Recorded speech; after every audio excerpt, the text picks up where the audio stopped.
এখন প্রশ্ন আসতে পারে, আল্লাহর আরশ কোথায়? কুরআন এবং হাদিসে বর্ণনা অনুযায়ী আরশ হলো সমগ্র সৃষ্টি জগতের ছাদ।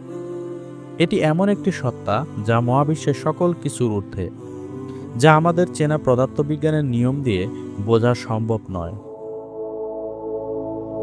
এখান থেকে প্রবাহিত হয় জান্নাতের নদী সমূহ এবং এখানের অবস্থান করবে নবীজি সাল্লাল্লাহু আলাইহি সাল্লাম। আলেমরা বলেন, ফেরদাউস হলো জান্নাতের কেন্দ্রস্থল এবং এখানে মানুষের চূড়ান্ত শান্তি, আনন্দ এবং আল্লাহর নৈকট্য মিলিত হবে।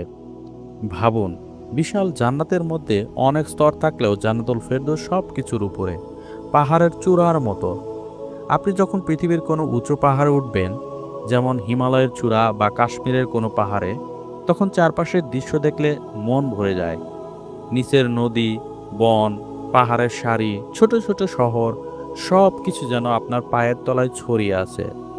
সেই অনুভূতি কতটা আনন্দ দেয়, শান্তি দেয়, তা ভাষায় প্রকাশ করা সম্ভব নয়। ঠিক তেমনি জান্নাতুল ফেরদাউস হলো সেই চূড়ার চূড়া।